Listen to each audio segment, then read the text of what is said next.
Hi friends, कसे आहात?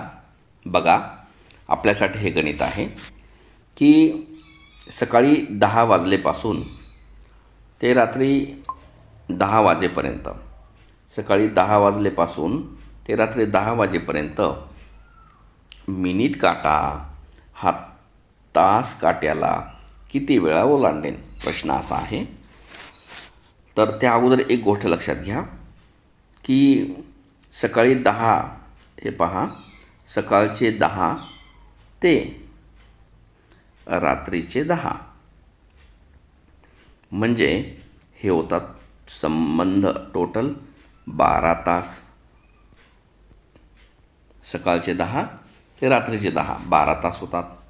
आता बघा, मिनिट काटा प्रत्येक एका तासात, एक तासामध्ये मिनिट काटा हा तास काट्याला फक्त एक वेळा ओलांडतो. किती वेळा ओलांडतो? एक वेळा ओलांडतो.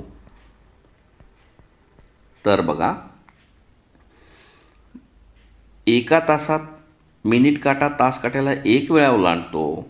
तर मग मला सांगा, 12 तासामध्ये किती वेळा ओलांडेन? 12 तासामध्ये 12 गुणाकारामध्ये 1 म्हणजे 12 तासामध्ये तो 12 वेळेस ओलांडतो. तर एक गोष्ट हमेशा लक्षात ठेवायची आहे, शेवटचं जे ओलांडणं आहे, शेवटचं ते कधीच मोजण्यात घ्यायचं नाही.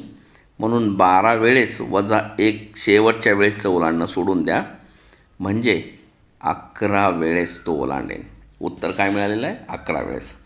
सकाळी 10 वाजलेपासून ते रात्री 10 वाजेपर्यंत मिनिट काटा हा तास काट्याला संबंध 12 तासामध्ये 11 वेळेस ओलांडेन. किती वेळेस ओलांडेन? 11 वेळेस ओलांडतो. हे झालं तुमचं उत्तर. ठीक आहे, आपण थांबूया. गुड बाय, धन्यवाद, टाटा.